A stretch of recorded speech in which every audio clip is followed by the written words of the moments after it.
ఈ రోజు ఈ విధంగా సుప్రీంకోర్టుకు వెళ్లేటటువంటి పరిస్థితి రావడం, ఈ రోజు సింగిల్ బెంచ్ పైన జడ్జిమెంట్ ఈ విధంగా రివర్స్ వస్తుందని ఎవరూ అనుకోలేదు. దానికి కారణం కొంతమంది వ్యక్తులు, అశోక్ నగర్ లో ఉన్నటువంటి లఫూట్ గాళ్ళు. ఈ యదవలకు ఏమీ తెలియదు. ఈ యదవలు అన్ని రకాల రాజకీయాలు చేసి ఇప్పటి వరకు కూడా ఒకటి ఏది ఇవ్వకుండా దాన్ని జడ్జిమెంట్ ఒక పిటిషన్ మీద అడ్వకేట్లను తీసుకుపోకుండా అడ్డుకున్నటువంటి యదవలు పొద్దున కూడా అడ్డుకున్నారు.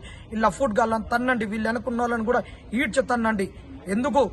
ఎందుకు తన్నాలి వీళ్ళను? కొంతమందికి శాల్వలు కప్పలేను, కొంతమందికి ఇచ్చేయలేను, కొంతమందికి అజ్జేయలేని ఏదో పనులు చేసి ఈ రోజు ఒకటి రాకుండా చేసి అడ్డుకొని జీవితాలను నాశనం చేసినటువంటి ఎదవలు 12 నెలల సంది కొట్లాడుతుంటే వీళ్ళకున్నటువంటి ఒక పూర్ నాలెడ్జ్ తోటి, వీళ్ళకున్న అహంకారంతో అడ్వకేట్లకు డబ్బులు ఇవ్వకుండా ఆడాడుకొని ఈడాడుకొని వచ్చే లంగా పనులు చేసిన దానివల్ల ఈ రోజు సీనియర్ కౌన్సిల్, సుప్రీంకోర్టు నుండి సీనియర్ కౌన్సిల్ రాకపోవడం వల్ల ఆడ స్పష్టంగా తెలిసింది.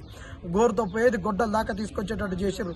చేతికి దొరికిన చేపను వదిలి చెరలో వదిలిపెట్టినట్టు చేసినటువంటి యదవల్ని ఉరికిచ్చి తనని మేము పడేటటువంటి కష్టం ఈ యదవలకు కనిపించలేదు. ఇన్ని రోజులు కష్టపడి ఒక జడ్జిమెంట్ని తీసుకొస్తే అలుగు నిండనిక వచ్చినట్టు, కొంగలు వచ్చినట్టు వచ్చి ఏది పడితే అది దద్దమ్మ లెక్క మాట్లాడి ఈ రోజు వాళ్లకు ప్రెస్ మీట్లు పెట్టించేటట్టు, ప్రభుత్వాన్ని ప్రోత్సహించేటట్టు, ప్రభుత్వం వీళ్ళని ప్రోత్సహించేటట్టు, ప్రభుత్వానికి అభ్యర్థులకు 1:1 లో ఉన్నటువంటి వాళ్ళకు అవకాశం ఇచ్చినటువంటి యదవలు వీళ్ళు సన్యాసులు. వాళ్ళ ఒక పిటిషనర్స్ కాదు, ఏది కాదు, వీళ్ళు మేమని చెప్పుకొని వచ్చినటువంటి వాళ్ళు ఈ యదవలకు ఎండుదన్నుగా ఉన్నటువంటి లంగాలను చాలా తన్నండి మీరు. ఇది అయిపోయింది.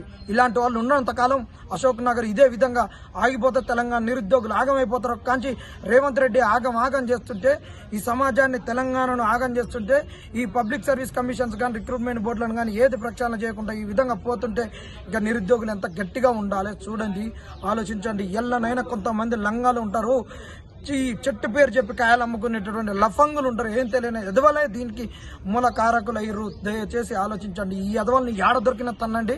రేపటి నుంచి వీళ్ళ పేర్లతో సహా బయటకు వస్తాం. మొత్తం దీనికి కారకులు ఎవరినో అందరినీ చిట్టాను బయట పెడతాం. ఈ ఎదవల్ని ఉరికిచ్చి తన్నండి.